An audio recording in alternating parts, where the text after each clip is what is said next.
नमस्कार दोस्तों, स्वागत है आपका आपके अपने चैनल महाविद्या एकेडमी में। हम यूपी ट्रिपल एस सी मुख्य सेविका के लिए प्रैक्टिस सेट की सीरीज़ देख रहे हैं, जिसमें अभी तक हम 5 प्रैक्टिस सेट को 25-25 क्वेश्चन करके कंप्लीट कर चुके हैं। ये हम प्रैक्टिस सेट नंबर 6 कर रहे हैं, जिसका एक पार्ट आ चुका है, ये उसका सेकेंड पार्ट है। ठीक है, तो चलिए स्टार्ट करते हैं।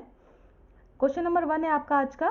भारत में मातृवंशीय परिवार पाए जाते हैं दक्षिण भारत एवं बिहार में, दक्षिण भारत एवं आसाम में, केरल एवं उत्तरी भारत में, या उत्तरी भारत एवं तमिलनाडु में। तो आपसे पूछ रहा है भारत में मातृवंशीय परिवार कहाँ पर पाए जाते हैं। ये आपके पाए जाते हैं ऑप्शन नंबर बी, दक्षिण भारत और आसाम में। ठीक है, देखिए भारत में जो मातृवंशीय परिवार हैं, ये दक्षिण भारत के मालाबार के नायरों और असम में खासी व गारो जनजातियों में पाए जाते हैं। और नायरों में जो विवाह होता है उसको संबंधनम कहते हैं। ठीक है, ये याद रखिएगा। जो दक्षिण भारत के जो दक्षिण भारत है, उसमें जो मालाबार तट है, वहाँ पर एक जाति है नायर जनजाति, और असम में जनजाति है खासी और गारो। इनमें मातृवंशीय परिवार पाए जाते हैं। नेक्स्ट देखिए, भारतीय शास्त्रों के अनुसार स्त्री धन किसे कहते हैं। ए, उसके स्वयं के विवाह के समय तथा उसके पति के परिवार में अन्य किसी अवसर पर उसे दिया गया धन एवं वस्तुएं। बी, स्त्री की स्वयं की आमदनी, ये आदमी नहीं आमदनी होगा। ठीक है। सी, उसके पति की आमदनी, या उपरोक्त तीनों। क्या है, तो इसका आंसर क्या होगा। इसका आंसर होगा ऑप्शन नंबर ए। ठीक है, नेक्स्ट देखिए, वेस्टरमार्क ने बहुपति विवाह का सबसे महत्वपूर्ण कारक किसे कहा है। जातिगत परंपरा, लिंग अनुपात में असमानता, धार्मिक कारण, या जनजातीय प्रथाएं। तो किसको कहा है, वेस्टरमार्क ने कहा है ऑप्शन नंबर बी, लिंग अनुपात में असमानता। ठीक है, तो क्या है, वेस्टरमार्क के अनुसार जो देखिए बहुपति विवाह का जो सबसे महत्वपूर्ण कारण है वो लिंग में असमानता है, यानी कि जो लड़के हैं वो लड़कियों के कंपैरिजन में ज़्यादा हैं। ठीक है, जिससे क्या है, किसी एक विशेष क्षेत्र में जो लड़कियों की संख्या है वो बहुत कम हो जाती है। तो इससे क्या होता है, इससे कई सारे लड़कों को एक ही स्त्री से विवाह करना पड़ता है। ये किसने कहा है, ये कहा है वेस्टरमार्क ने। नेक्स्ट देखिए, नेक्स्ट क्वेश्चन है आपका, ये आपका सूची का क्वेश्चन है। आपसे पूछ रहा है सूची 1 को सूची 2 से सुमेलित कीजिए। एक सूची ए है और एक सूची बी है। आपके कुछ अधिनियम दिए गए हैं, आपको इनके सही सन बताने कि ये अधिनियम किस सन में पारित हुए थे। देखिए आपका जो दहेज निषेधाज्ञा अधिनियम है, ये आपका पारित हुआ था 1961 में। ठीक है, इसका हो जाएगा ए का ऑप्शन नंबर हो जाएगा 4। ठीक, जो आपका हिंदू विवाह अधिनियम है, ये आपका कई बार रिपीट हो चुका है पीछे, तो ये आपको अभी तक याद भी हो गया होगा। जो हिंदू विवाह अधिनियम है ये आपका पारित हुआ था ऑप्शन नंबर ए 1955 में। तो बी का क्या हो गया, बी का हो गया 1। सी देखिए हिंदू उत्तराधिकार अधिनियम, ये कब पारित हुआ था, ये पारित हुआ था आपका 1956 में। ठीक है, तो आपका सी का क्या हो गया, सी का हो गया ऑप्शन नंबर 2। और देखिए घरेलू हिंसा अधिनियम कब पारित हुआ था, ये आपका पारित हुआ था ऑप्शन नंबर सी 2005 में, यानी कि डी का हो गया 4। ठीक है, तो इस हिसाब से आपका ऑप्शन कौन सा सही होगा, आपका ऑप्शन सही होगा ऑप्शन नंबर बी, ए का 4। ठीक है, ए का 4, बी का 1, सी का 2 और डी का 3। देखिए इस क्वेश्चन को आप अगर आपको पता है तो बहुत अच्छी बात है, नहीं तो आप अगर थोड़े से अभी लॉजिकल सेंस आप अपना लगाएंगे तो आपको ये आइडिया ज़रूर होगा। जो ये सारे अधिनियम हैं ऊपर के तीनों, ये काफ़ी पहले पारित हुए थे, लेकिन जो आपका घरेलू हिंसा अधिनियम है ये अभी नया नया अधिनियम है। ठीक है, ये एक नया मुद्दा है, हालांकि ये मुद्दा नया नहीं है लेकिन इस पर एक्शन काफ़ी लेट में लिया गया। तो ये जो अधिनियम है ये अभी नया अधिनियम है, तो ये कब का होना चाहिए, ये होना चाहिए 2005 का। अगर आप सिर्फ इतना भी लॉजिक लगा लेते कि डी का 1 होगा तो आपका आंसर आसानी से आ जाएगा। नेक्स्ट देखिए, निम्नलिखित भाषाओं में से कौन सी संविधान की 8वीं अनुसूची में शामिल नहीं है। देखिए सबसे पहले तो आपको क्या करना है, आपको क्वेश्चन को ध्यान से पढ़ना है कि उसमें पूछ क्या रहा है या नहीं। तो इसमें पूछ रहा है नहीं है, यानी कि 3 भाषाएं उसमें शामिल है, एक उसमें नहीं शामिल है। तो जो नहीं शामिल है वो कौन सी है, वो है आपकी ऑप्शन नंबर बी, अवधि। ठीक है, जो आपकी अवधि है ये संविधान की 8वीं अनुसूची में जो सम्मिलित भाषाएं हैं उसमें से नहीं है। अच्छा, आपको ये पता चल गया। अब आपको ये पता होगा कि जो हमारा संविधान है, संविधान की जो 8वीं अनुसूची है, इसमें कुल भाषाएं कितनी हैं। तो इसमें कुल कितनी भाषाएं हैं, 22 भाषाएं हैं। ठीक है, ये याद रखिएगा, पूछा जाता है, इंपॉर्टेंट क्वेश्चन है कि हमारे संविधान की 8वीं अनुसूची में कितनी भाषाएं शामिल हैं। तो कितनी है ये, 22 है। देखिए, मूल रूप से जो 8वीं अनुसूची थी उसमें 14 भाषाएं थी। वर्ष 1967 में सिंधी को, वर्ष 1992 में कोंकणी, मणिपुरी तथा नेपाली को 8वीं अनुसूची में शामिल किया गया, जबकि 2003 में मैथिली, संथाली, डोंगरी और बोडो को भी शामिल किया गया था। इसका मतलब क्या हुआ, जब आपका संविधान बना था तब इसमें 22 भाषाएं नहीं थी, तब इसमें 14 भाषाएं थी। ठीक है, समय के साथ साथ, परिवर्तन के साथ साथ आपका 1967, 1992 और 2003 में भी क्या भाषाएं जोड़ी गई हैं, और इस समय कितनी कुल भाषाएं हैं 8वीं अनुसूची में, इस समय है 22 भाषाएं। नेक्स्ट देखिए, हिंदू विवाह अधिनियम 1955 में मनाही है किस चीज की, सप्रवर विवाह की, सगोत्र विवाह की, सपिंड विवाह की या उपरोक्त सभी। तो इसमें किसकी किसकी मनाही है, देखिए इसमें मनाही है सपिंड विवाह की। ठीक है, ऑप्शन नंबर सी। देखिए, सपिंड विवाह की मनाही है। देखिए, माता एवं पिता दोनों पक्षों से 3 पीढ़ियों के सपिंडों में परस्पर विवाह पर रोक लगा दी गई है, परंतु समूह की प्रथा या परंपरा द्वारा यह स्वीकृत है तो ऐसा विवाह वैध मान लिया जाएगा। नेक्स्ट देखिए, जनसंख्या घनत्व के सिद्धांत से कौन संबंधित है, मॉल्थस, सैडलर, स्पेंसर या दुर्खीम। तो कौन संबंधित है इससे, आपसे क्या पूछ रहा है, जनसंख्या घनत्व का सिद्धांत। ठीक है, तो इससे संबंधित है आपके दुर्खीम, और इनका पूरा नाम था इमाइल दुर्खीम। देखिए, दुर्खीम के अनुसार श्रम विभाजन का प्रत्यक्ष संपर्क जनसंख्या घनत्व से है, और इनके अनुसार जनसंख्या का बढ़ना श्रम विभाजन के विकास का कारण बन जाता है। नेक्स्ट देखिए, परिवार कल्याण कार्यक्रम की किन सेवाओं को RCH सर्विसेज के नाम से चलाया जा रहा है, मातृ एवं शिशु स्वास्थ्य सेवाओं को, एड्स से बचाव संबंधी सेवाओं को, परिवार नियोजन सेवाओं को या उपरोक्त सभी को। तो किसको चलाया जा रहा है, ये आपका ऑप्शन नंबर ए, मातृ एवं शिशु स्वास्थ्य सेवाओं को। ठीक है, RCH के नाम से इनको चलाया जा रहा है। देखिए, सन 1997 में आरंभ किया गया प्रजनन तथा बाल स्वास्थ्य कार्यक्रम RCH का आपका पूरा नाम क्या है, प्रजनन तथा बाल स्वास्थ्य कार्यक्रम, और ये किसका है, ये है परिवार कल्याण मंत्रालय के अंतर्गत चलने वाला कार्यक्रम है। नेक्स्ट देखिए, जनजाति समुदाय आदिमकालीन धर्म को मानता है जिसे समाजशास्त्री बोलचाल में कहा जाता है। इसको समाजशास्त्री बोलचाल में क्या कहा जाता है, टोटकावाद, जीववाद, साम्यवाद या समाजवाद। तो जो जनजातीय समुदाय है ये आदिम काल से ही धर्म को मानता है, जिसको ये लोग समाजशास्त्री बोलचाल में क्या कहते थे, इसका ऑप्शन है ऑप्शन नंबर ए, टोटकावाद। ठीक है, नेक्स्ट देखिए, नेक्स्ट है आपका, निम्नलिखित में से कौन एक सामाजिक समस्या है, महामारी, पागलपन, भूकंप या अस्पृश्यता। तो ये तो बिल्कुल ही लॉजिकल क्या है, ये एकदम कॉमन सेंस का क्वेश्चन है, इसमें आपको लॉजिक लगाने की भी जरूरत नहीं है, ये कोई छोटा बच्चा ही बता देगा। देखिए, महामारी क्या है, ये एक सामाजिक समस्या नहीं है, ये क्या है, ये एक बीमारी है। पागलपन, ये भी एक प्रकार की जो मानसिक रोग है, मानसिक बीमारी है। भूकंप क्या है, ये क्या है, ये तो प्राकृतिक आपदा है। तो इसमें से आपकी सामाजिक समस्या क्या है, सामाजिक समस्या है कि आपकी अस्पृश्यता यानी कि छुआछूत। ठीक है, नेक्स्ट देखिए, नेक्स्ट है आपका, सिगरेट, बीड़ी, तंबाकू, सिगार इत्यादि के सेवन से किस प्रकार का मादक द्रव्य प्राप्त होता है, मूर्छाकारी दवाएं, निकोटीन, उपशामक औषधि या विभ्रांति मूलक औषधि।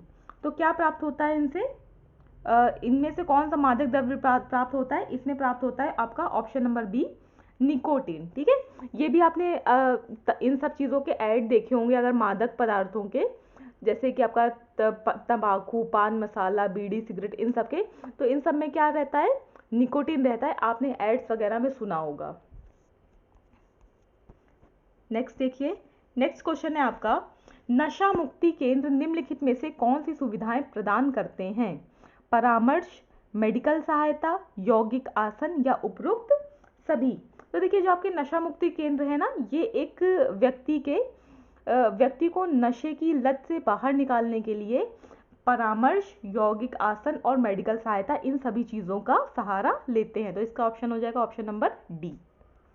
नेक्स्ट देखिए, मद्यपान और मादक द्रव्य व्यसन समस्याएं हैं मुख्यतः झुग्गी झोपड़ियों की, नगरीय क्षेत्रों की, ग्रामीण क्षेत्रों की या जनजातियों की। तो ये मुख्यतः किसकी समस्या है? देखिए ये आपको आपने अगर अपने आसपास का जो समाज है उसको ऑब्जर्व किया होगा तो भी आप इस क्वेश्चन का आंसर दे सकते हैं। तो ये सबसे ज़्यादा किन तरह के लोगों में है? झुग्गी झोपड़ियों की समस्या है ये मुख्यतः, ठीक है। देखिए ये जो समस्या है ना, क्योंकि क्या होता है, जो झुग्गी झोपड़ियां हैं ये शहर में अवस्थित ऐसे क्षेत्र होते हैं जिनमें निम्न स्तर की आवास व्यवस्था होती है। एक मलिन बस्ती सदैव एक ऐसा क्षेत्र होती है जिसमें एक से अधिक आवास होते हैं।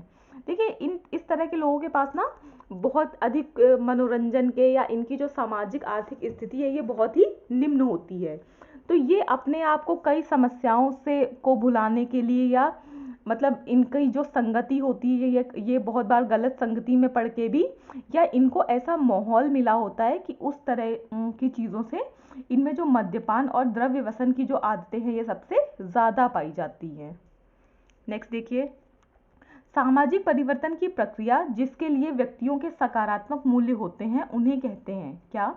वैश्वीकरण, शहरीकरण, विकास या आर्थिक समृद्धि। तो क्या कहते हैं? इनको कहते हैं आपका ऑप्शन नंबर सी, विकास। ठीक है, ठीक है। देखिए विकास सामाजिक परिवर्तन की प्रक्रिया होती है जिसके लिए व्यक्तियों के सकारात्मक मूल्य होते हैं। देखिए विकास द्वारा एक देश के अधिकाधिक नागरिक उच्च भौतिक रहन सहन के स्तर, स्वास्थ्य एवं दीर्घ जीवन प्राप्त करने के साथ साथ अधिकाधिक मात्रा में शिक्षा भी प्राप्त कर सकते हैं और आगे अपने देश को आगे से आगे बढ़ाने का प्रयास करते हैं। नेक्स्ट देखिए, औपचारिक सामाजिक नियंत्रण के अंतर्गत कौन सा साधन नहीं आता है? ये भी देखिए आपका रिपीटेड क्वेश्चन है, आप पिछले जो प्रैक्टिस सेट्स हैं उनमें देख चुके हैं। कानून, कारावास, धर्म या राज्य। देखिए आपसे यहाँ पर क्या पूछ रहा है? औपचारिक नियंत्रण पूछ रहा है, ठीक है। तो ये जो आपका कानून है ये भी आपका औपचारिक नियंत्रण में आएगा, कारावास भी आपका औपचारिक नियंत्रण में आएगा, राज्य भी आपका औपचारिक नियंत्रण में आएगा। देखिए ये जो आपका धर्म है ना, ये औपचारिक नियंत्रण है, इसकी कहीं पे कानून या नियम नहीं लिखे हैं, ठीक है। ये किस प्रकार का नियंत्रण है? ये है आपका अनौपचारिक नियंत्रण है। तो इसका आंसर क्या हो जाएगा? ऑप्शन नंबर सी। नेक्स्ट देखिए, लोगों अथवा समूह का निम्न अवस्थितियों से उच्चतर अवस्थितियों पर पहुंचना निम्नलिखित में से कौन सा है? अनुलंब गतिशीलता, क्षैतिज गतिशीलता, अधोमुखी गतिशीलता या उन्नतिशीलता।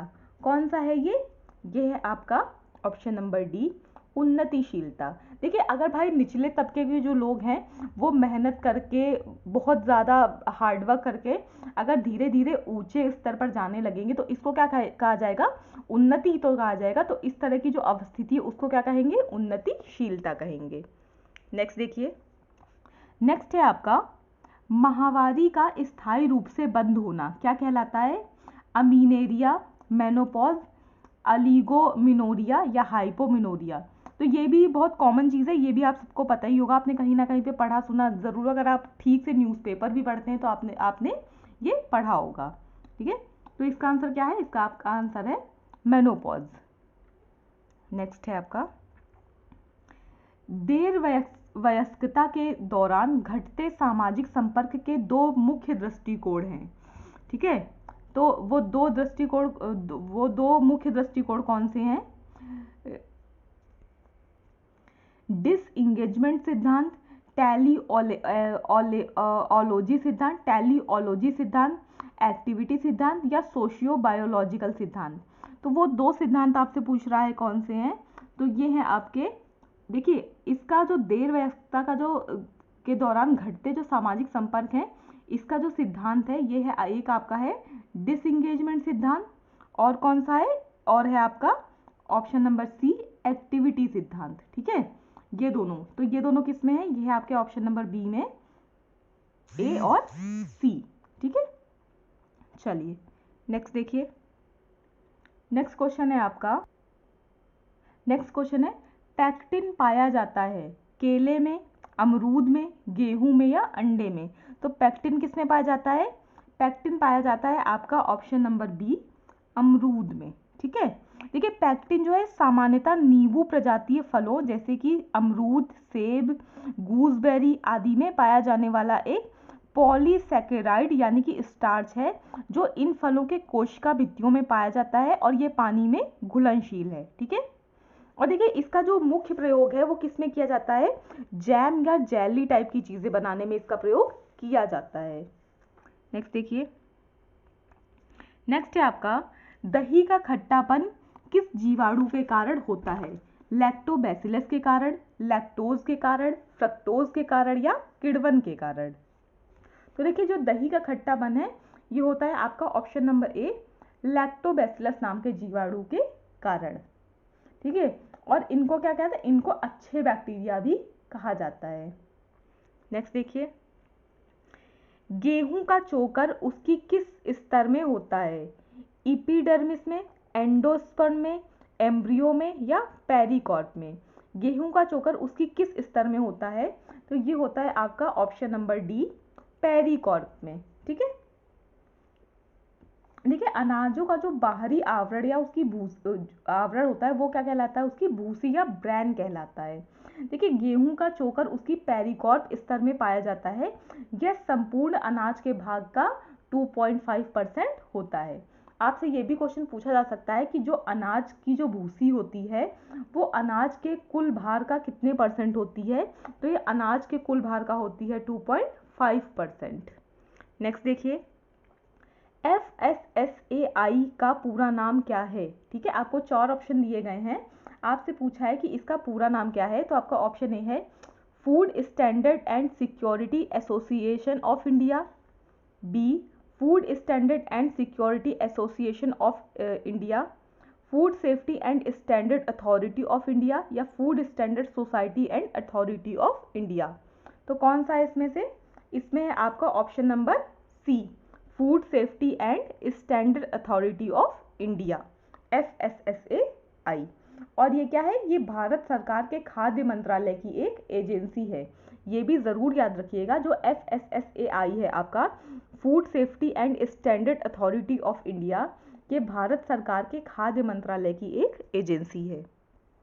नेक्स्ट क्वेश्चन देखिए, नेक्स्ट क्वेश्चन है आपका निम्नलिखित में से कौन से खाद्य में कोलिस्ट्रीडियम बोटुलिज्म विषाक्त पैदा होने की संभावना हो सकती है, कम अम्लीय खाद्य में, अधिक अम्लीय डिब्बाबंद खाद्य में, बेकरी खाद्य में या उपरोक्त में से कोई नहीं। तो किसमें होती है ये होती है आपकी ऑप्शन नंबर ए कम अम्लीय खाद्य में। ठीक है, नेक्स्ट देखिए, नेक्स्ट क्वेश्चन है आपका किशोरावस्था एक अवधि है अत्यधिक संवेगशीलता की, सामाजिक उत्तरदायित्वों का निर्धारण, सामाजिक अलगाव या परावलंबन किसकी स्थिति है। तो ये कॉमन सेंस का क्वेश्चन भी है, ये किसकी स्थिति है, अत्यधिक संवेगशीलता की। देखिए जो किशोर होते हैं ना, इनमें जो एनर्जी या इनमें जो उत्साह होता है या किसी चीज़ को कर लेने की जो क्षमताएं होती हैं वो सबसे ज़्यादा होती हैं। ठीक है, और इनके अंदर जो भावनाएं होती हैं कि मैं ही सबसे ज़्यादा चीज़ों को कर सकता हूँ, मैं ही सबसे ज़्यादा सुपीरियर हूँ, इस तरह की भावनाएं भी किशोरावस्था में सबसे ज़्यादा देखी जाती हैं। आज का देखिए, आज का जो लास्ट क्वेश्चन है, शिशुओं की नाड़ी की प्रति गति मिनट क्या होती है। ठीक है, जो आपसे पूछा है कि शिशुओं की जो नाड़ी होती है उसकी जो गति है वो प्रति मिनट कितनी होती है, 70 से 80, 90 से 100, 100 से 120 या 120 से 150, ये कितनी होती है आपसे पूछा है। तो ये होती है आपकी ऑप्शन नंबर डी 120 से 150 तक। देखिए शिशुओं की नाड़ी की जो गति है वो 120 से 150 बार होती है, और जो वयस्क व्यक्तियों की नाड़ी की गति है ये 72 होती है। ठीक है, यानी कि 72 बीट प्रति मिनट होती है। सोते समय जो शिशुओं की नाड़ी की गति है वो 123 से 218 के बीच में रहती है। ठीक है, तो आज के वीडियो में इतना ही। वीडियो को कंप्लीट देखिएगा, 1 से 2 बार रिवीजन करके शॉर्ट नोट्स ज़रूर बनाते जाइएगा, क्योंकि यही शॉर्ट नोट्स हैं जो आपको कोई भी एग्जाम क्लियर कराते हैं। क्योंकि अगर आप बड़ी बड़ी मैराथन्स और ये वो चीज़ें दुनिया भर की देखेंगे तो आप उनको देख तो लेंगे एक बार, लेकिन आप उनको रिवीजन नहीं कर पाएंगे, और अगर आप रिवीजन नहीं कर पाएंगे तो आप किसी भी एग्जाम को क्लियर नहीं कर सकते हैं। क्योंकि UPSSC के जो एग्ज़ाम होते हैं ये टोटली फैक्ट बेस्ड एग्ज़ाम होते हैं, और अगर आप फैक्ट्स को कई बार नहीं पढ़ेंगे समझेंगे तो आपको वो याद नहीं रहते हैं। आप एग्ज़ाम में जाकर चीज़ों में कंफ्यूज हो जाएंगे, भले ही आपको पढ़ते टाइम लग रहा हो कि नहीं आपको याद रहेगा, लेकिन आप एग्ज़ाम में जाकर कंफ्यूज हो जाते हैं। तो इसलिए वीडियो को कई बार रिवाइज करके ज़रूर देखिएगा और शॉर्ट नोट्स बनाइएगा। वीडियो देखने के लिए thank you so much. Like, share और सब्सक्राइब करना मत भूलिएगा। Thank you.